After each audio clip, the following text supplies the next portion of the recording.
Hello students, आज हम लोग गुप्ता डायनेस्टी के बारे में पढ़ेंगे। लास्ट टाइम हम लोगों ने जो हम स्टडी किए थे वो इंडिया का जो इतिहास था, भारत का इंडिया जो हिस्ट्री थी, इंडिया की हिस्ट्री जो थी अप टू 300 एडी तक डिस्कस किए थे। ठीक है, इंडिया की history up to 300 AD discuss किए थे। अब वहां पे लास्ट क्लास में हम लोग लगभग 500 साल का इतिहास, 500 ईयर का जो है हिस्ट्री जो है, इतिहास जो है डिस्कस हुई थी। अभी क्या है, हम लोग जो है अगले ये 300 साल का इतिहास जो है, ये यहां से यहां तक के बारे में डिस्कस करेंगे कि इस पीरियड में, क्योंकि भारत का इतिहास बहुत बड़ा है तो इसीलिए हम इसको पीरियड में डिवाइड कर करके डिस्कस कर रहे हैं। कि जैसे शुरुआत में हम इतिहास की हम लोग शुरुआत किए थे स्टोन सिविलाइजेशन से, फिर आयरन सिविलाइजेशन से, ठीक है, फिर स्टोन सिविलाइजेशन, फिर ब्रॉन्ज सिविलाइजेशन, आयरन सिविलाइजेशन, उसके बाद फिर मौर्यन के बारे में हम लोगों ने डिस्कस किया। मौर्यन से पहले हम लोगों ने महाजनपद डिस्कस किया। उसके भी पहले हम लोगों ने जो है महाजनपद के बाद हम लोग जो है बुद्धिस्ट और जैनिज्म के बारे में जाना। फिर मौर्यन एम्पायर डिस्कस किया। मौर्यन एम्पायर के बाद जो भारत के हिस्ट्री था वो डिस्कस किया। उसमें उसके दो पार्टों में हम लोगों ने लास्ट क्लास में 2 पार्ट में लिया। एक तो फॉरेनर जो इन्वाइडर थे, फॉरेनर जो डायनेस्टी, 4 डायनेस्टी थी, उनके बारे में डिस्कस किया। फिर इंडियन जो 3 डायनेस्टी थी, ठीक है, शक और जो है शक डायनेस्टी, सॉरी कहने का मतलब है कि सब हम लोग शुंग डायनेस्टी, उसके बाद कण्व डायनेस्टी, उसके बाद हम लोगों ने सातवाहन डायनेस्टी डिस्कस किया। इसके बाद हम लोगों ने जो है फॉरेन की जो 4 डायनेस्टियां थी उनको डिस्कस किया था। इंडो ग्रीक डिस्कस किया था, शक डिस्कस किया था, पार्थियन को या पहलव को डिस्कस किया था, फिर कुषाण डायनेस्टी डिस्कस किया। तो लगभग हम लोगों ने 500 सालों का इतिहास डिस्कस किया कि 200 बीसी से लेकर 300 बीसी तक का हम लोगों ने हिस्ट्री उसमें डिस्कस की थी लास्ट क्लास में। तो इस क्लास में हम लोग जनरली 4 टॉपिक डिस्कस करेंगे और इस 4 टॉपिकों में हम लोग पूरे भारत के जो है इस समय भारत की क्या स्थिति थी इस पीरियड को, ये हमारे 3 टॉपिक है। ये 3 टॉपिक हमको जो है बताते हैं कि जो इतिहास था, भारत का इतिहास कैसा रहा। हाँ, इसमें हम लोगों ने जो संगम डायनेस्टी है, ये लास्ट हम लोगों ने संगम एज की बात की है, तो ये इसमें हम काफी ज्यादा देखेंगे। संगम डायनेस्टी में सिर्फ 300 साल का नहीं देखेंगे, इसमें 300 बीसी से देखेंगे। इसके अंदर हम लोग देखेंगे संगम डायनेस्टी, ये जो हमारा संगम वाला पोर्शन है। बाकी इन दोनों में हम लोग 300 एडी 300 एडी टू 600 एडी की बात करेंगे। लेकिन इसमें जो है हम लोग शुरुआत कहां से करेंगे, 300 बीसी से शुरुआत करेंगे।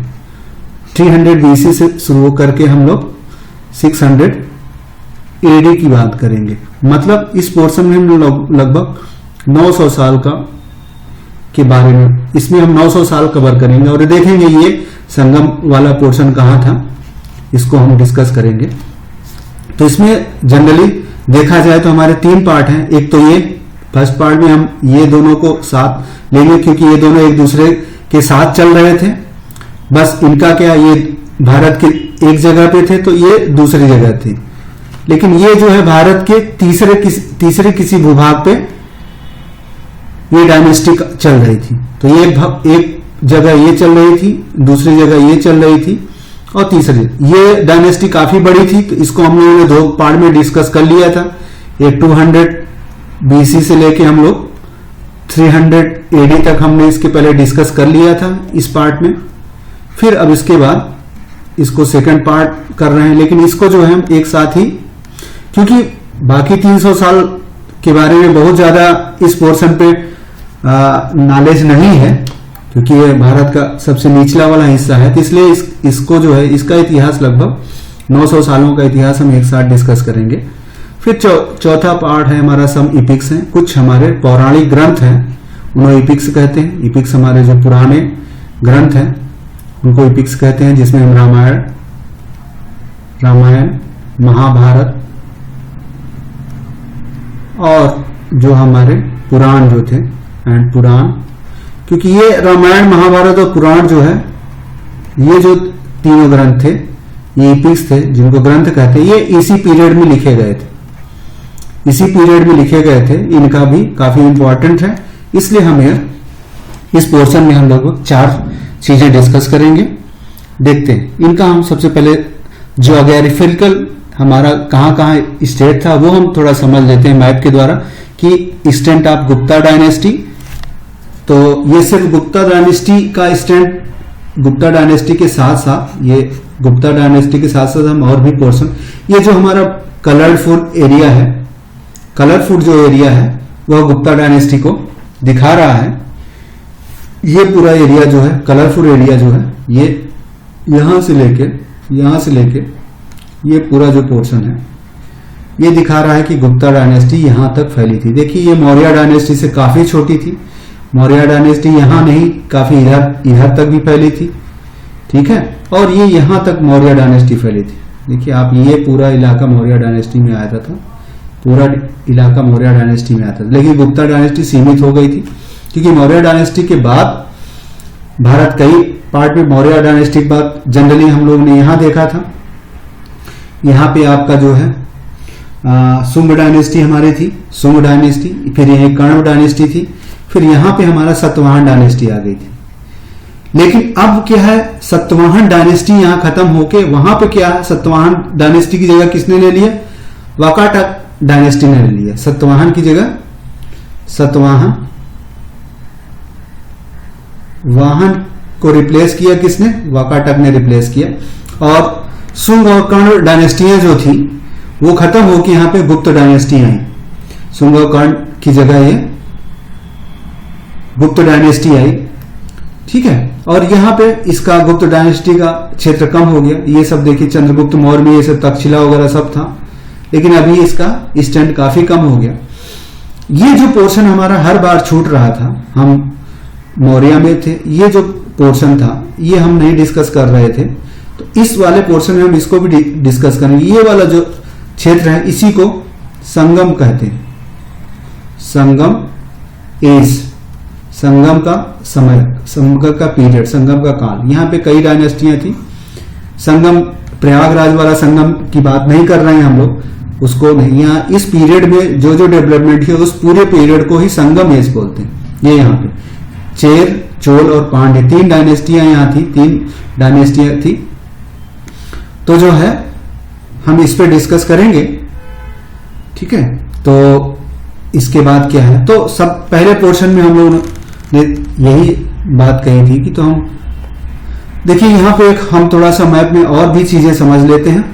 हम लास्ट क्लास में हम लोगों ने देखा था, एक सिल्क रूट की बात की थी, हमने मैप में समझाने की कोशिश की थी। ये हमारा सिल्क रूट था, ये चाइना से होते हुए ये पूरा पोर्शन जो होते हुए यहां से चलता हुआ जो भारत में, देखिए ये व्यापार होता था, ठीक है, कुछ यहां से होता था, फिर ये घूमते फिरते ये यहां से ये वाला क्षेत्र से होते हुए व्यापार जो होता था, सिल्क रूट इसको बोलते थे। ये रूट जो फिर ये इसी से जो है यहाँ बेबीलोन है, ठीक है, बेबीलोन इलाका है, यहां से होते हुए फिर ये लोग यूरोप जाया करते थे, ठीक है। भारत में ट्रेड के 2 मार्ग थे, भारत से ट्रेड ये वाला इलाके से होता था। ये देखिए आपका बेजेंटाइन इंपायर है, रोमन इंपायर इसको बोलते हैं, ये वाला रोमन इंपायर है, रोमन इंपायर। और ये यहीं पे जो है इस जगह पे ग्रीस है, यहाँ पे कॉन्स्टेंटिनोपल है जहां से अलेक्जेंडर द ग्रेट आता है, मौर्य के समय आया था अलेक्जेंडर ग्रेट, ठीक है। नंदा डायनेस्टी के बाद अलेक्जेंडर ग्रेट यहाँ से चला था और आते हुए यहाँ पे आते हुए ये यहाँ आया था, सतलज नदी के यहाँ तक आया था अलेक्जेंडर द ग्रेट। इसको और क्लियर थोड़ा देख लेते हैं। तो मौर्य साम्राज्य के समय यहाँ से अलेक्जेंड्रिया यहाँ था, यहाँ से वो चलता हुआ लड़ाई करते हुए वो आया था। आने के बाद यहाँ पे उसके बाद फिर वो यहाँ पे गुजरात, फिर यहाँ से ये लौटा था, इस चौथ से वो इस तरह से वो लौटता हुआ गया था और रास्ते में उसकी मृत्यु हो गई थी बेबीलोन वगैरह के आसपास। तो ये उसका यहाँ से चलते हुए आया था जो मौर्य चंद्रगुप्त मौर्य। उसके बाद फिर उसके छत्रपत उसके सेनापति सेल्यूकस वगैरह थे, ये सारा था। तो इसके बाद इंडो ग्रीक की भी हम लोग डिस्कस किया था, इंडो ग्रीक की भी बात की थी।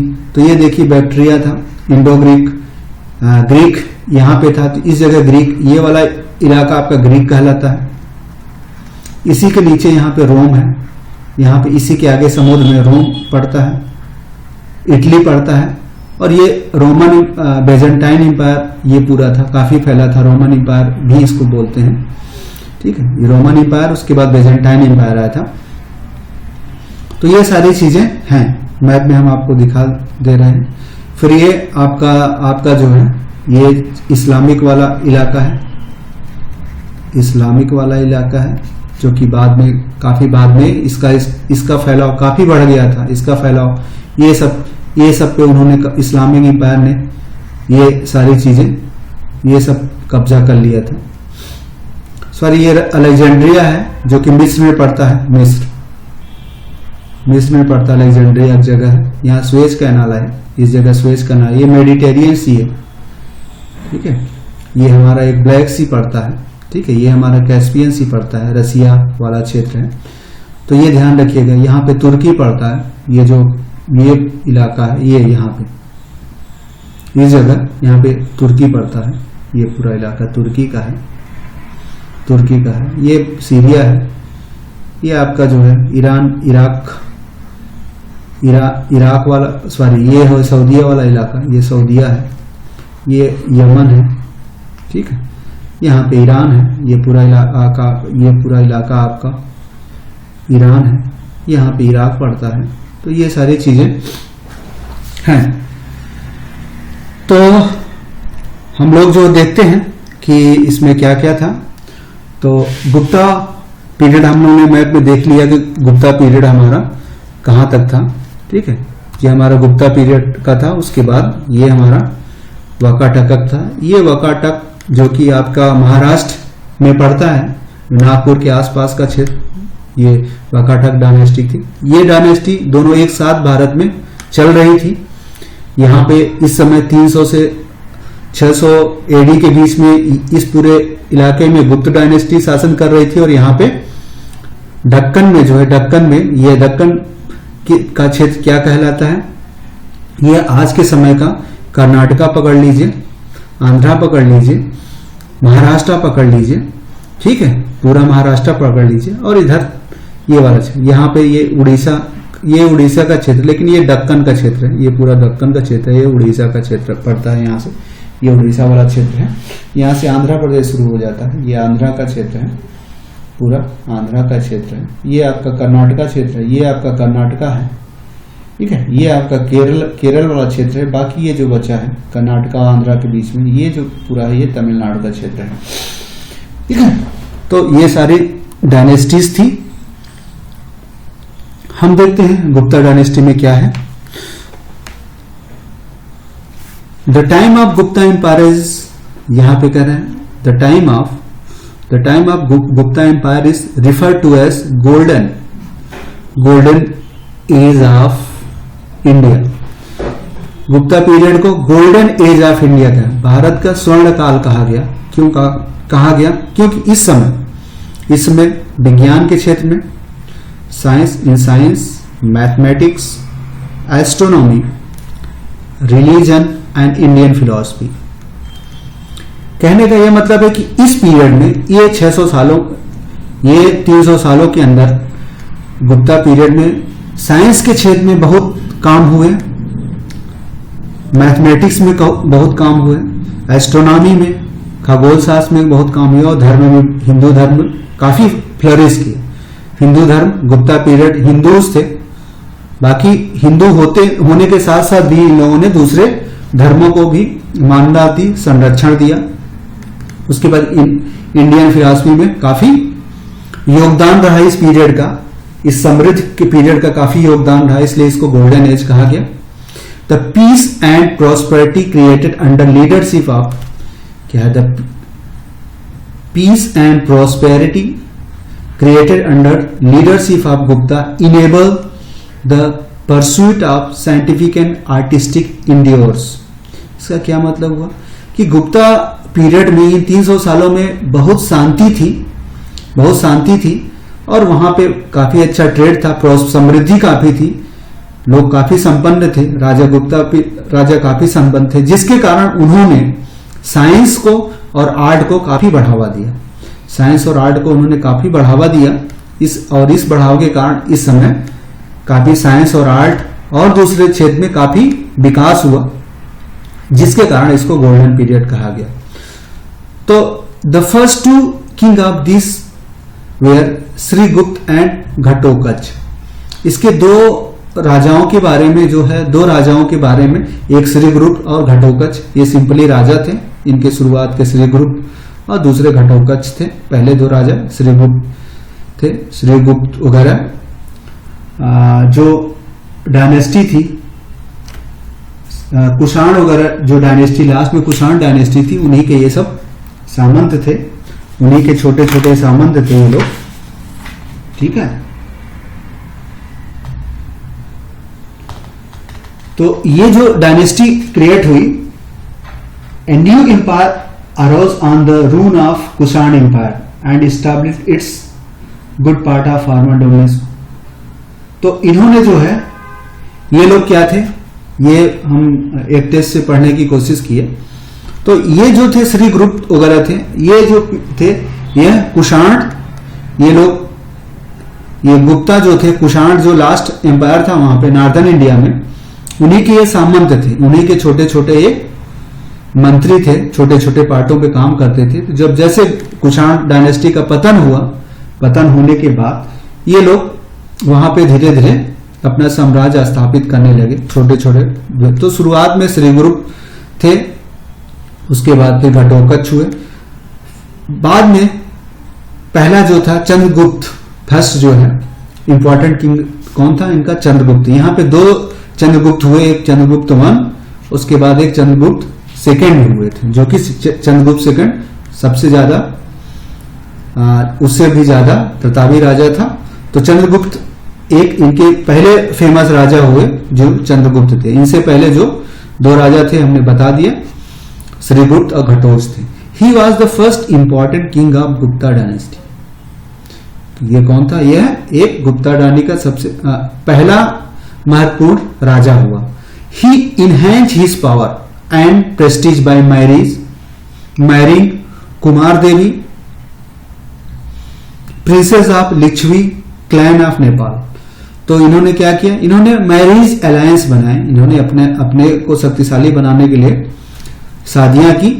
तो इन्होंने अपनी पावर और प्रेस्टीज, सबसे पहले उन्होंने किया, कुमार देवी एक प्रिंसेस थी, राजकुमारी थी, वह कौन थी, लिच्छवी क्लैन ऑफ नेपाल। तो नेपाल में हमने देखा कि गौतम बुद्ध वाला जो क्षेत्र था, वहां की एक राजकुमारी कुमार देवी थी, उससे इन्होंने शादी की, जिसके कारण इनकी शक्ति और इनका सम्मान बढ़ा। फिर he acquired the title of Maharajadhiraj. He started the Gupta era. तो इन्होंने अपनी प्रेस्टीज और सम्मान बढ़ाने के बाद उन्होंने अपने आप को सिर्फ राजा नहीं, महाराजाधिराज कहलाने लगे। इसके पहले के जो दो थे वो अपने को राजा कहलाते थे, तो ये अपने को महाराजाधिराज कहलाने लगे। और इन्होंने जो है गुप्ता एरा की शुरुआत की। गुप्ता एरा ये चला 319 से 320 में इन्होंने गुप्ता एरा की शुरुआत की। इसके बाद इनके बाद जो दूसरा इनका सक्सेसर आया, दूसरा आया वो समुद्रगुप्त। दूसरा जो सक्सेसर आया वो था समुद्रगुप्त, इनका पुत्र समुद्रगुप्त। ये कौन था? The Gupta kingdom was enlarge. The Gupta kingdom was enlarged enormously by the Chandragupta son and successor Samudragupta. तो समुद्रगुप्त कौन था? चंद्रगुप्त फर्स्ट का बेटा था और उनके आने वाला राजा था। इसने क्या किया? गुप्ता डायनेस्टी की जो है सीमाओं को बहुत आगे तक बढ़ाया। क्या हुआ था? हिज कोर्ट पोएट, इनके जो है दरबारी कवि कौन थे? हरिसेना, इनके दरबारी कवि हरिसेना थे। Wrote a glowing account of the military exploit of his pattern. तो इन्होंने जो है, इनके जो दरबारी कवि ने अपने पैटर्न के, अपने जिस संरक्षक के बारे में काफी बढ़ा चढ़ा के और उनके मिलिट्री एक्सप्लॉइटेशन का, उनके मिलिट्री जो है उनकी सैन्य विजय का काफी बढ़ा चढ़ा के काफी अच्छा वर्णन किया। In a long inscription at Prayag Prashasti pillar. तो ये चीजें जानकारी कहां मिलती है कि समुद्रगुप्त कौन था उसके बारे में? तो एक लॉन्ग इंस्क्रिप्शन, एक बहुत बड़ा शिलालेख था। कहां? प्रयाग प्रशस्ति, ये इलाहाबाद में जो हमारा प्रयागराज है वहीं पे मिला। इसलिए ये ध्यान रखिएगा, समुद्रगुप्त का संबंध जो है प्रयागराज की प्रशस्ति से है, वो इलाहाबाद में है। The poet enumerated the people and country that were conquered by Samudragupta. इस शिलालेख में समुद्रगुप्त की विजय गाथाओं का के बारे में लिखा हुआ मिलता है। तो इलाहाबाद प्रशस्ति जो था, इलाहाबाद शिलालेख था, वहां पे समुद्रगुप्त के बारे में कि समुद्रगुप्त ने कहा कितनी लड़ाइयां लड़ी और किन किन को हराया, कितना विजय प्राप्त किया, ये चीजें यहां पे मिलती हैं। Samudragupta believe in the policy of war. तो समुद्रगुप्त किसमें था? यह लड़ाई की नीति में विश्वास रखता था। Samudragupta believe in the policy of war and conquest and because of his bravery and generalship he is called the Napoleon of India. ये नेपोलियन ऑफ इंडिया किसे कहा जाता था? समुद्रगुप्त को। ये याद रखिएगा, बाय ए हिस्टोरियन B.A. स्मिथ। तो समुद्रगुप्त लड़ाई में विश्वास रखता था और उसके विजयों के कारण और उसकी बहादुरी और सेना शक्ति के कारण जो है उसे भारत का नेपोलियन कहा जाता है। तो who is called the Napoleon of India? It is, answer है समुद्रगुप्त। ये ध्यान रखिएगा, ये क्वेश्चन आता है। ही परफॉर्म अश्वमेध यज्ञ, इसने अश्वमेध यज्ञ किया, horse sacrifice, to underline the importance of his conquest he assume the title of Kaviraj. यह कविराज की भी टाइटल रखा, ये वीणा बजाते हुए दिखाया जाता है प्रयाग प्रशस्ति में। तो इसमें समुद्रगुप्त ने क्या किया? अश्वमेध यज्ञ किया, जिससे यह सिद्ध कर सके कि उसने किन किन क्षेत्रों पे विजय प्राप्त की। He was succeeded by his son. Samudragupta के बाद इनका सन रामगुप्त राजा बना, हु वॉज कैप्चर्ड बाय सकछत्रप। तो समुद्रगुप्त बना, समुद्रगुप्त का उनका बेटा रामगुप्त राजा बना, लेकिन वह पकड़ लिया गया। एक सकछत्रप थे, शक शासक थे, जो कि आप बताया कि उस समय भी वो शासन करते थे कुछ भूभाग पे। And soon was succeeded by his brother Chandragupta second. तो ये जो था रामगुप्त को पकड़ लिया गया सकछत्रप के कारण, जिसके कारण उसके भाई को राजा बनाया गया, जिसका नाम था चंद्रगुप्त सेकेंड। तो ये चंद्रगुप्त सेकेंड जो बना, तो चंद्रगुप्त सेकेंड के बारे में हम डिस्कस करते हैं। चंद्रगुप्त सेकेंड काफी हिस्ट्री में काफी इंपॉर्टेंट रखता है, या गुप्त पीरियड में कहा जाए तो सबसे ज्यादा इंपॉर्टेंट देखा जाए समुद्रगुप्त, उसके बाद चंद्रगुप्त सेकेंड। तो यह ओवरऑल देखा जाए तो चंद्रगुप्त सेकेंड काफी इंपॉर्टेंट रखता है गुप्ता डायनेस्टी में। जैसे वहां पे अशोक रखता था, उसी के कंपैरिजन में गुप्ता डायनेस्टी में चंद्रगुप्त सेकेंड का नाम है। Chandragupta second the son of power. Chandragupta second का फुल फॉर्म था सन ऑफ पावर। तो यह सन ऑफ पावर।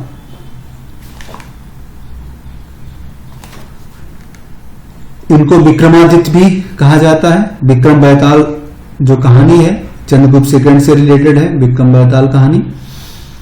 तो चंद्रगुप्त विक्रमादित्य भी इन्हों कहा जाता है। रूल अंटिल 413, तो ये 413 साल ईस्वी तक शासन किया। हिज डॉटर प्रभावती गुप्त, इनकी लड़की Prabhavati Gupta was married to the Rudrasena second, Rudrasena second the Vakataka king of Deccan.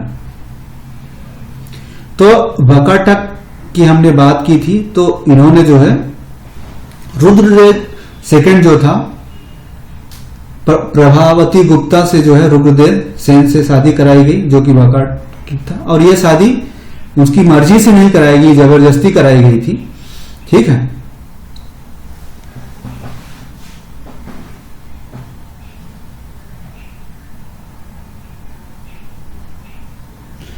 तो क्या कहने का मतलब, गुप्त चंद्रगुप्त को विक्रमादित्य भी बोला जाता था। इन्होंने अपनी लड़की, अपनी पुत्री प्रभावती गुप्ता की शादी जो है वकाटक किंग था, मैंने शुरू में ही बताया कि वकाटक किंग नीचे दक्कन क्षेत्र में था, सतवाहनों की जगह वकाटक राज करते थे, जो कि गुप्ता के समकालीन थे, कंटेम्पोररी थे। तो इन गुप्ता से और वकाटक किंग से लड़ाइयां हमेशा होती रहती थी। तो उसी लड़ाई के बाद जो है रुद्रदेव सेन से लड़ाई के बाद समझौते के तहत रुद्रसेन की शादी चंद्रगुप्त सेकंड ने अपनी लड़की प्रभावती गुप्ता से कराई। बाद में रुद्रदेव सेकंड के मरने के बाद वकाटक किंग में रुद्रदेव प्रभावती गुप्ता वहां की शासिका बन गई थी। ठीक है। वनली मार्जिनली लेस वार लाइक देन हिज फादर, इनके बारे में कहा जाता है। ये क्या है, ये थोड़ा सा लड़ाई में कम इंटरेस्टेड थे, अपने पिता से थोड़ा सा कम थे। Chandragupta expands his realm westward defeating the Shaka Kshatrapa of Malwa. तो इन्होंने क्या किया था, इन्होंने अपना साम्राज्य वेस्टर्न क्षेत्र में बढ़ाया, शक क्षत्रप को हराया। क्योंकि शक क्षत्रप ने क्या किया था, इनके बड़े भाई को कैप्चर कर लिया था। आप ये वाला अगर मैप में जाते हैं, ये वाला जो क्षेत्र था, यहाँ पे देखिए शक लिखा हुआ है, देखिए इस वाले क्षेत्र में ये शक, यहाँ एक शका वाला क्षेत्र है। बाद में गुप्ता ने जीता, लेकिन ये वाला जो क्षेत्र था, यहाँ पे शक क्षत्रप राज करते थे इस वाले क्षेत्र में। तो इन्हीं लोगों ने जो है चंद्रगुप्त जो सेकंड है, उनके भाई को जो है इसमें जो है रामगुप्त को कैप्चर कर लिया था। बाद में जो है चंद्रगुप्त सेकंड जब वहां पे शासन किया, तब जो है उसने इस क्षेत्र को अपने में मिला लिया था। तो यहाँ पे देखिए फिर से हम एक बार दिखा देते हैं कि ये आपका दक्कन है, वकाटक किंग था, यहीं पे था रुद्र सेकेंड। ये देखिए एकदम बगल में ही है, एकदम जस्ट लगा हुआ था। इनसे लड़ाइयां होती थी, जिसके कारण चंद्रगुप्त सेकंड के रुद्रदमन सेन से जो है इन्होंने जो है अपनी लड़की की शादी की थी। ठीक है, तो ये वाली चीजें हैं।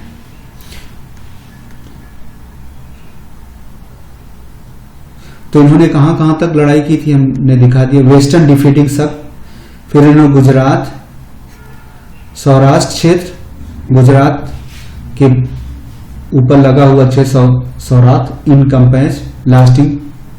तो इन्होंने इन सारे क्षेत्रों में बढ़ाया। But with his main opponent Rudra Singh second defeated by, but with his main opponent Rudra Sinha third defeated by and crushing the Bengal chieftain. तो इन्होंने और क्या किया, इन्होंने जो है इन सब क्षेत्रों पे लड़ाई लड़ने के साथ साथ जो है हमने यहाँ पे इन्होंने लड़ाई लड़ने की, ये वाला क्षेत्र यहाँ पे ये सौराष्ट्र क्षेत्र था, देखिए ये सौराष्ट्र क्षेत्र की बात। तो इन्होंने ये सारा लड़ाई की। यहाँ पे बंगाल वाला क्षेत्र आ गया, यहाँ पर भी इन्होंने लड़ाई करके जीत ली थी। ठीक है, ये सारे क्षेत्र को उन्होंने कब्जा कर लिया था।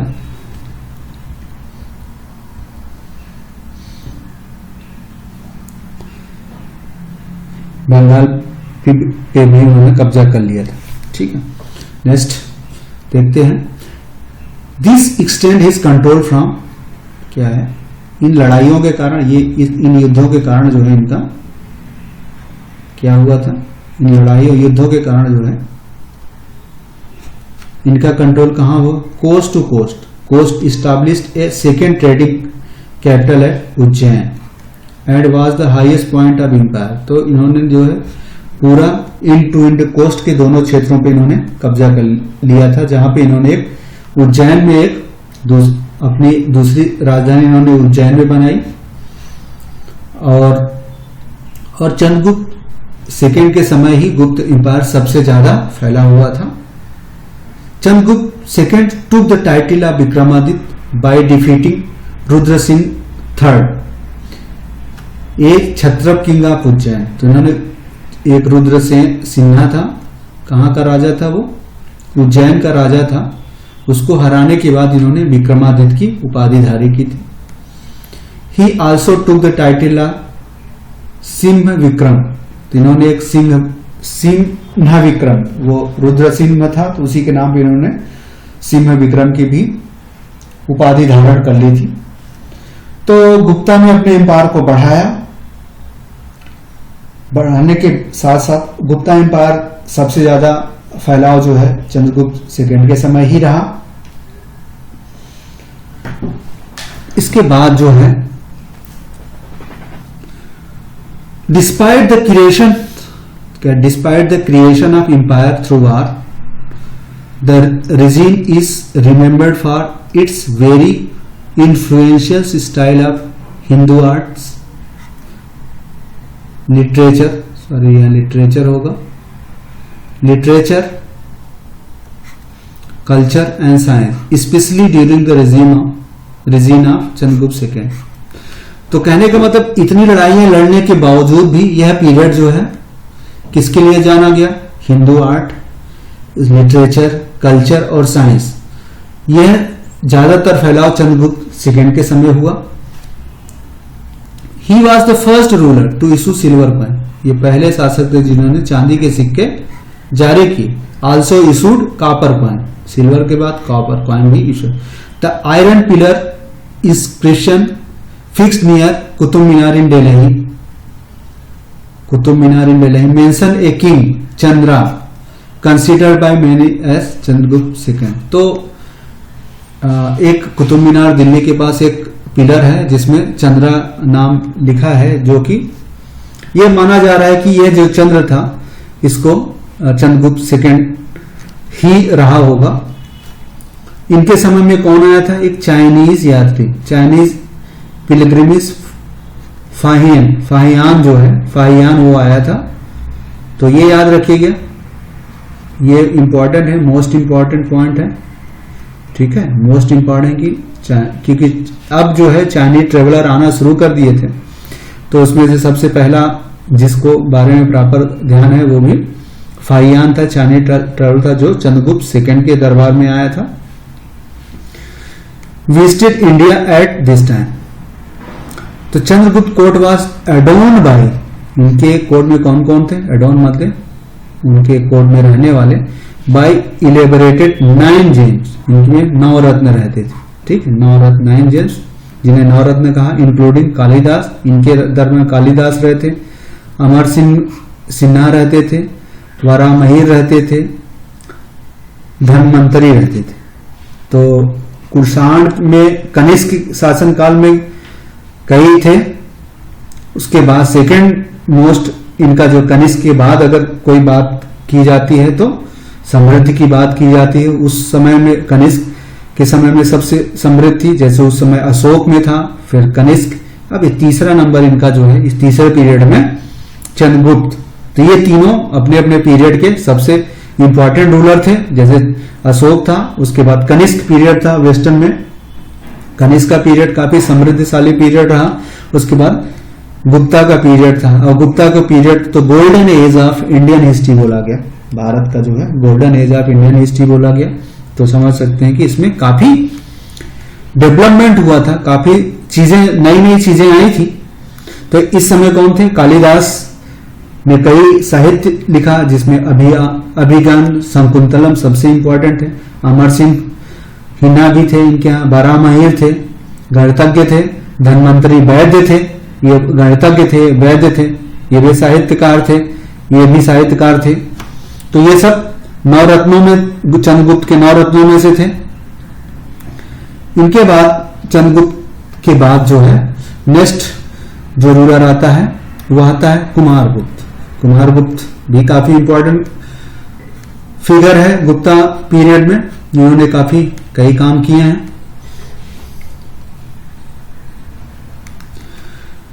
कुमारगुप्त ने क्या किया था? ही एडॉप्टेड द टाइटल ऑफ महेंद्रदित्य। वो विक्रमादित्य था, तो इन्होंने महेंद्रदित्य टाइटल को किया, एडॉप्ट किया। He most important his most important achievement was the foundation of Nalanda university. Bihar में नालंदा यूनिवर्सिटी की स्थापना का श्रेय कुमारगुप्त को जाता है, इसलिए ये इंपॉर्टेंट है। हु बुल्ड नालंदा यूनिवर्सिटी, तो ये ध्यान रखिएगा। अभी आज नालंदा यूनिवर्सिटी बाद में तोड़ दिया गया था, तोड़ देने के बाद भारत सरकार ने 2014 में फिर से नई यूनिवर्सिटी का महास्थापना की गई। तो नालंदा यूनिवर्सिटी काफी इंपॉर्टेंट यूनिवर्सिटी थी। A renowned university of the Asian time, ये बहुत फेमस भारत की पुरानी यूनिवर्सिटी सबसे थी। तक्षशिला यूनिवर्सिटी थी, इससे भी पुरानी यूनिवर्सिटी तक्षशिला यूनिवर्सिटी थी, ये थी ना। He was the worshipper of Lord Kartikeya. तो ये हिंदू राजा था, लेकिन वो किसका भक्त था? कार्तिकेय का भक्त था। भगवान शिव के जो है लड़के थे कार्तिकेय। कार्तिकेय की पूजा जो है साउथ में बहुत ज्यादा की जाती है। साउथ इंडिया में लॉर्ड शिव के कार्तिकेय की पूजा काफी की जाती है। तो यह कार्तिकेय का भक्त था। तो ये कार्तिकेय का भक्त था। इसने महेंद्रदित्य की उपाधि की और इसने नालंदा। तो इसमें सबसे ज्यादा इसका इंपॉर्टेंट अचीवमेंट यही नालंदा यूनिवर्सिटी है। इसका सबसे इंपॉर्टेंट फैक्ट है ये Nalanda university. In the last year of his regime, तो last year of his regime क्या क्या? The peace and prosperity of empire was disturb due to invasion of Turk Mongol tribes. तो इसके समय में जो है तुर्क और मंगोल ट्राइबों ने यहां पे हमला करना शुरू कर दिया, तुर्क मंगोल ट्राइब। उसके बाद हुन्स, ठीक है। ड्यूरिंग वार जो था, ये वार था,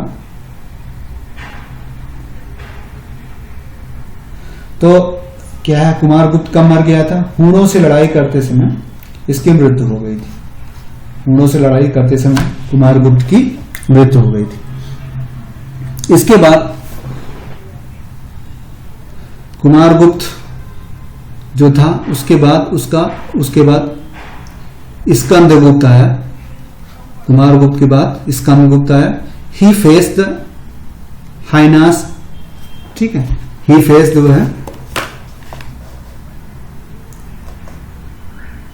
तो ये जो है कुमारगुप्त, इन्होंने हुन को, जो हुन थे उनसे जो है काफी इफेक्टिवली जो है इसने लड़ाई की हुन से। कुमारगुप्त के बाद स्कंदगुप्त ने हुन से ही रिस्टोर्ड सुदर्शन लय, तो इसके साथ साथ इसने हुन को पराजित किया इफेक्टिवली।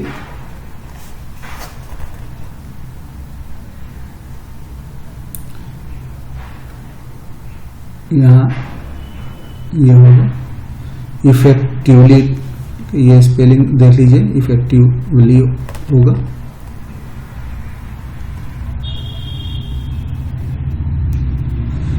ही रिस्टोर्टेड सुदर्शन, जिसने क्या दो काम किया, एक तो हुनों से इन्होंने इफेक्टिवली लड़ाई की और सुदर्शन लैक का जो है फिर से जो है उसको कराया। गुजरात के पास ये सुदर्शन लैक थी, वहां पे इसको कराया, उसका रिस्टोरेशन कराया। After his death the great day of Guptas were over. तो इनके मरने के साथ साथ गुप्ता का जो है समृद्धशाली समय ओवर हो गया। The empire continued but central control weakened, लेकिन एम्पायर चलता रहा लेकिन इनका सेंट्रल कंट्रोल जो है, मुख्य केंद्र जो है कमजोर हो गया।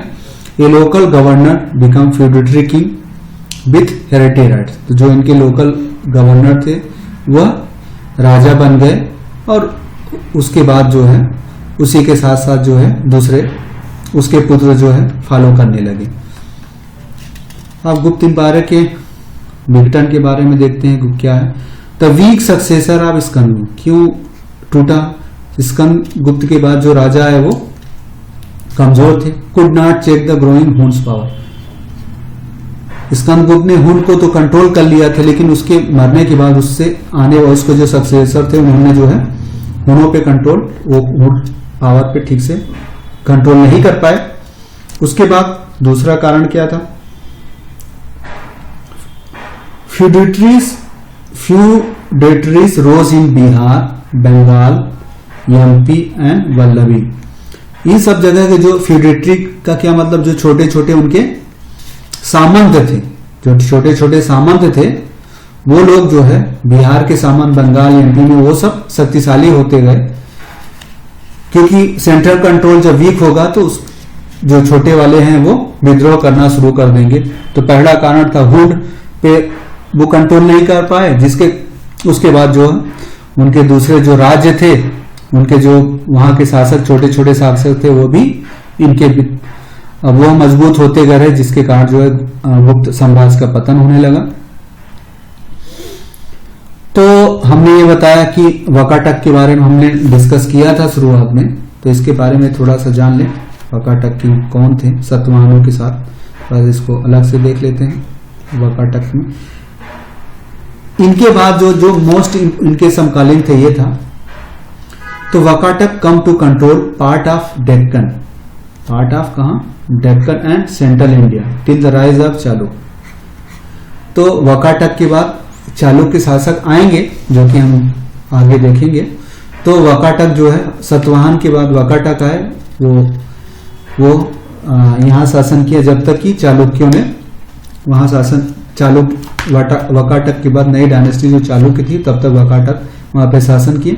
द फाउंडर ऑफ दिस ब्राह्मण डायनेस्टी, ये ब्राह्मण डायनेस्टी थी, ये ब्राह्मण थे विद्याशक्ति। इसके वकाटक के फाउंडर कौन है? विद्याशक्ति, याद रखिए, इंपॉर्टेंट है। The most important king of Pravarasena who perform 4 अश्वमेध यज्ञ। इनमें सबसे ज्यादा इंपॉर्टेंट राजा कौन था? प्रवरसेन, जिसने 4 अश्वमेध यज्ञ किए। तो चंद्रगुप्त सेकेंड, हम married his daughter Prabhavati to Vakataka की रुद्रसेन। तो हमने पहले भी बताया था कि चंद्रगुप्त सेकेंड ने अपनी लड़की की शादी जो है वकाटक एक राजा था रुद्रसेन उससे की थी। वकाटक में बहुत इतना ही है, इनका भी इतिहास काफी लंबा है लेकिन ज्यादा इतना इंपॉर्टेंट नहीं है इस लेवल पे। आप हायर लेवल पे काफी डिटेल में है इनके बारे में पढ़ने के लिए, सभी के बारे में डिटेल में है। कई राजा रहे हैं इनमें भी। अब नेक्स्ट हम टॉपिक आते हैं संगम युग। हमने बताया था, शुरू में ही बताया था कि हम गुप्ता पीरियड देखेंगे, उसी के साथ साथ देखेंगे वकाटक किंग देखेंगे जो कि 300 से 600 ईस्वी के बीच का ये पूरा शासन था। उसके बाद छोटे छोटे राजा आए, हम उसके बारे में थोड़ा सा साउथ के बारे में भी पढ़ लें कि साउथ में 600 एडी तक में क्या क्या हुआ था। फिर उसके बाद जो है हम 600 एडी के बाद का इतिहास भारत में देखेंगे तो उसमें क्या क्या हुआ था। पोस्ट गुप्ता के अंडर में देखते हैं कि गुप्ता साम्राज्य के बाद क्या क्या हुआ था, कौन कौन से राजा आए थे, जिससे हमारा मिडिल एशियन हिस्ट्री का पोर्शन खत्म हो जाएगा पोस्ट गुप्ता के पीरियड में। तो संगम युग कहां से कहां तक है ये ध्यान रखिए। हम एक बार फिर से पुराने मैप पे नजर डाल लेते हैं। हमारा जो पुराना मैप था उसी से हमारा काम चल जाएगा। ये जो हमारा मैप था हम इसी पे नजर देते हैं, इसको फ्रेश करके देखते हैं। तो ये जो हमारा था ये पीरियड, इस क्षेत्र पे हम लोगों ने अभी तो डिस्कस नहीं किया था, तो हम इस वाले क्षेत्र पे कौन कौन राज्य करते थे, कौन कौन शासक थे इसका पीरियड में, इस पीरियड को यहाँ पे शासन करने वाले में कहूँ बहुत छोटे राजा हुए थे। 900 साल का जो इनका पीरियड था, बहुत छोटे छोटे राजा हुए थे। इस पूरे पीरियड को ही हम संगम एज बोलते हैं, संगम काल बोलते हैं। तो इसमें देखिए यहाँ पे दिखा रहे हैं, एक चेर थे, ठीक है, पांड थे, चोल थे, ठीक है, ये तीन थे मेन। इन्हीं के बारे में हम संगम एज में डिस्कस करेंगे। संगम एज को द एज ऑफ 3 किंगडम, तो एज ऑफ 3 किंगडम, यहां 3 मेन थे। पहला था the age of 3 kingdom of south, दक्षिण भारत के 3 किंगडम थे। पहला चेरास, चोल, ठीक है, चेरास, चोल और पांड्य, तो 3 राजा जो यहाँ पे भारी, तीनों राजा अलग अलग क्षेत्रों में शासन करते थे। ऐसा नहीं कि एक के बाद एक आए, तीनों अलग अलग क्षेत्रों में शासन करते थे। साउथ के पूरे क्षेत्र में तीन थे, एक चेर थे, चोल थे और पांड थे। तीनों जो है अलग अलग भूभागों पे शासन करते थे, एक साथ अलग अलग भूभागों पे शासन करते और आपस में लड़ते भी रहते थे। इन पूरे राजाओं को संगम एज कहा गया। तो ये 3 राजाएं थे, तीनों। पहला जो था हमारा चेर था, चेर पहला है। दूसरा हमारा आपका ये है पांड्य, तीसरा जो है चोलास था। तो देखते हैं चेर क्या था।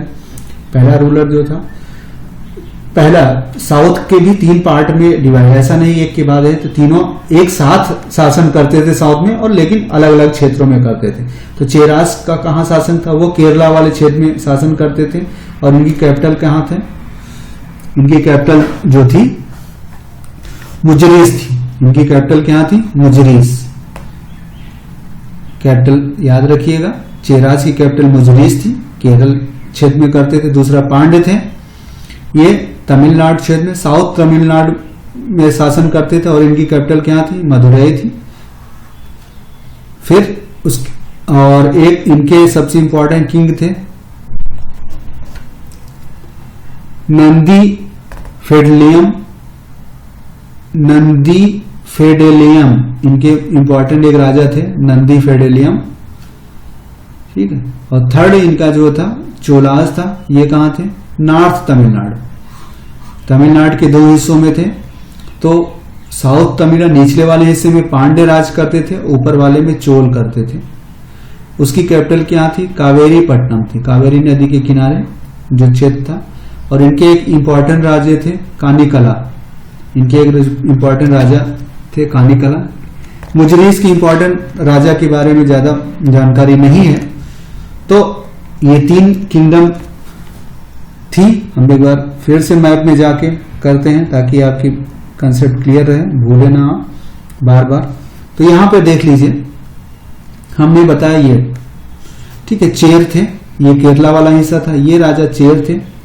ये पांड जो है यहाँ पे था, ये कावेरी पट्टनम की बात है, ये कावेरी नदी है, कावेरी नदी ये चोल है। ये नॉर्थ इनका जो है ये यहाँ पे थे, ठीक है, ये पूरा क्षेत्र था इनका, और इनका ये नीचे वाला पूरा क्षेत्र था, और इनका ये वाला क्षेत्र, तीनों क्षेत्र। ये केरला वाला चेर थे, ठीक है, चेर थे केरला वाले हिस्से में थे।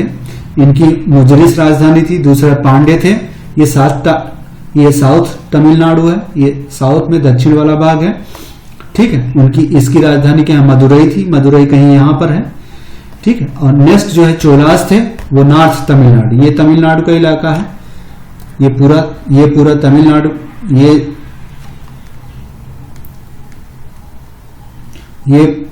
ये पूरा इलाका तमिलनाडु का है, ये वाला, ठीक है, ये पूरा तमिलनाडु का इलाका है। इसी में 2 पार्ट बढ़ गए, ये वाला, ये साउथ वाला पार्ट है, और ये हमारा नॉर्थ वाला पार्ट है। तो साउथ वाले पार्ट में कौन थे, पांड्य, ये लिखा है देखिए पांड है, और चोल जो थे यहाँ पे थे। तो इनकी साउथ की क्या थी, मदुरई, तो मदुरई कहीं यहाँ पे था, मदुरई इनकी राजधानी, और दूसरी इनकी राजधानी कौन थी, चोल की, नॉर्थ तमिलनाडु में कावेरी पट्टनम। ये कावेरी नदी है, ये कावेरी नदी है, यहाँ दिख रहा है ये कावेरी नदी है, तो ये इसी के किनारे जो है इनकी राजधानी थी कावेरी पट्टनम थी।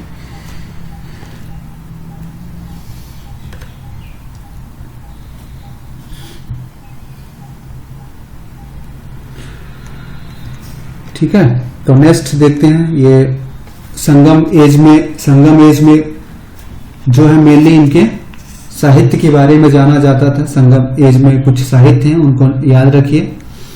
तो संगम लिटरेचर थे, उसमें बुक हैं कुछ इनकी लिटरेचर्स हैं जो कि इंपॉर्टेंट रखती हैं साउथ इंडियन हिस्ट्री में।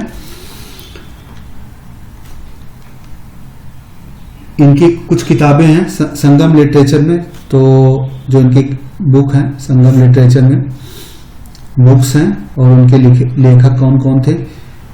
कुर्रे किताब है, उसके तिरुवल्लुवर है, तिरुवल्लुवर काफी इंपॉर्टेंट रखते हैं तमिल साहित्य में।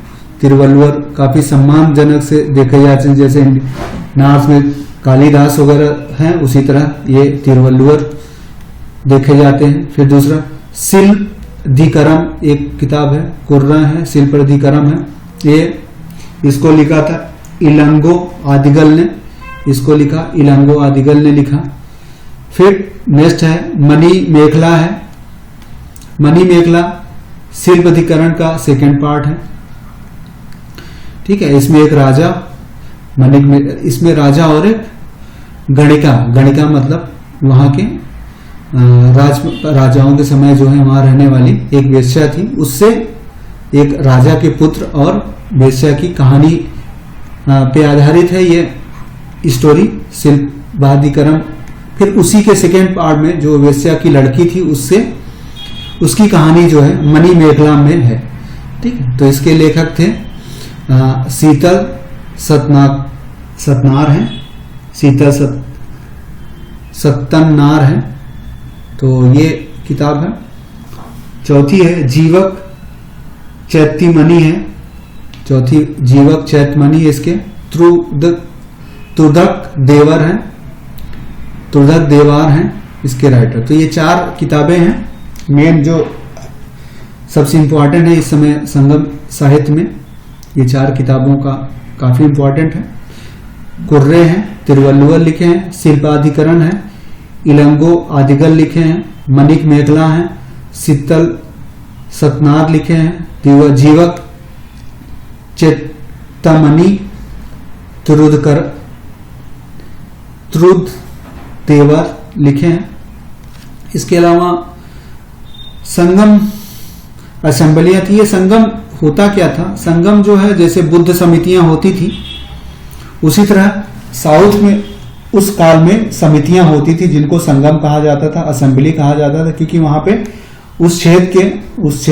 उस समितियों में सारे जगह से बड़े बड़े साहित्य या विद्वान आते थे, इकट्ठा होते थे। इकट्ठा होने के बाद वहां पे साहित्यिक चर्चाएं होती थी। चर्चाओं के बाद जो है जो चीजें संग्रहित की जाती थी, जो लिटरेचर बन के आता था, उन्हीं को संगम कहा जाता। संगम मतलब असेंबली, मिलना। तो 3 संगम असेंबलियों का जिक्र मिलता है।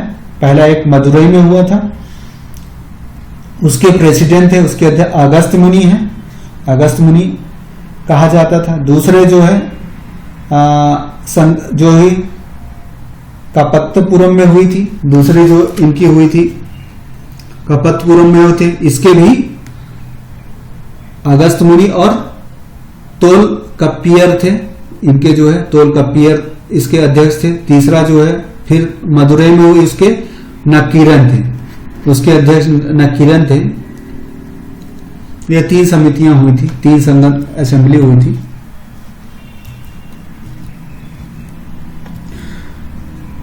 इस 300 पीरियड जो 300 साल का जो हमारा इतिहास था, या उस समय 300 साल के इतिहास में 3 मेन किताबें लिखी गई थी। उनके बारे में 3 मेन बुक लिखी गई थी। पहला एक था हमारा महाभारत किताब लिखी गई थी, दूसरा हमारा रामायण था, तीसरा हमारा पुराण। हमने पहले कहा कि महाभारत के बारे में थोड़ा जान लेंगे क्या है। It was written in Sanskrit by Ved Vyas. तो महाभारत के राइटर कौन है? Ved Vyas. You must remember that who write the Mahabharata? Ved Vyas. ये क्वेश्चन में आता है। It describe about the war between Karna and Pandavas. तो 950 में कुरुक्षेत्र में, ये बताते हैं कि 950 बीसी में कुरुक्षेत्र एक जगह है हरियाणा में, कुरुक्षेत्र जगह आज हरियाणा में है। हरियाणा में कौरवा और पांडवों के बीच में जो लड़ाई हुई थी उसी के बारे में महाभारत वेद व्यास ने लिखा था। Translation of Mahabharata in Persia. Persia जो है ईरान की भाषा है, वहां पे महाभारत का ट्रांसलेशन किया गया जिसका नाम था Razmnama done by the Badayuni. तो बदायनी जो था एक राइटर था, पर्शियन राइटर था, उसने महाभारत का जो है पर्सिया में ट्रांसलेशन किया है और जिसका नाम रज्मनामा था। तो ये ध्यान रखिएगा, आगे हम इसके बारे में और पढ़ेंगे, बदायूं के बारे में। और तेलुगु में भी इसका ट्रांसलेशन किया गया, किसके बाद? तिक्कन्ना के द्वारा महाभारत का ट्रांसलेशन तेलुगु में किया तिक्कन्ना के द्वारा, और पर्सिया में किया गया बदायूं के बारे में जिसका नाम राजनामा था। तो महाभारत में ये है। फिर जो है रामायण लिखा गया था, इसको किसने लिखा था? वाल्मीकि ने। संस्कृत में वाल्मीकि ने लिखा था और हिंदी में जो है तुलसीदास ने लिखा था। ठीक है। It was written by Valmiki in Sanskrit. It gave knowledge of period. ये 500 से 400 एडी के बीच के बारे में ये बताता है। तो 400 से बीसी से एडी में इससे ये पता चलता है कि महाभारत का पीरियड पहले था, रामायण का पीरियड बाद में था। इट हैज 2400 श्लोक आल्सो नोन एज आदि काव्य। इसमें 2400 श्लोक हैं जिसको आदि काव्य कहा जाता था। इसका भी ट्रांसलेशन पर्सिया में किया किसने? बदायनी ने भी इसका भी पर्सिया में किया, और तमिल में इसका ट्रांसलेशन किया कंबन राइटर थे। लेकिन रामायण का जो रामचरितमानस है हिंदी में लिखा, रिटन बाय तुलसीदास। हिंदी या अवधी भाषा में जो है तुलसीदास ने रामचरितमानस लिखी है। अवधी भाषा में रामायण का जो रिटन बाय द तुलसीदास, और तमिल में कंबन ने लिखा है, पर्सिया में बदायनी ने लिखा है, रामायण का ट्रांसलेशन किया है। नेक्स्ट हमारा जो इस समय एपिक थे, महाकाव्य थे। एपिक का मतलब महाकाव्य, एपिक का मतलब होता है महाकाव्य। पुराण भी लिखे गए, 18 पुराण लिखे गए। किसने लिखा? पुराणों की रचना किसने की? उग्रा वैश्य ने किया। It is written during the Gupta age. तो ये सारे पीरियड गुप्ता काल में लिखे गए थे, 400 सेंचुरी के आसपास। इन सब में एक मत्स्य पुराण है, सबसे ओल्डेस्ट है। मत्स्य पुराण से ही भारत का एम्ब्लेम में सत्यमेव जयते, ठीक है, सत्यमेव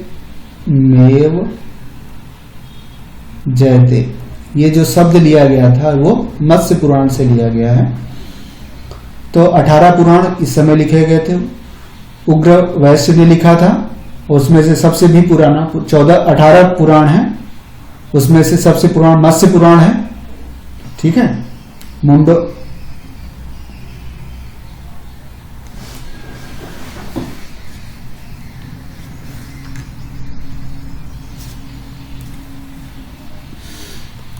तो ये रहा हमारा जो है अब तक का क्लास।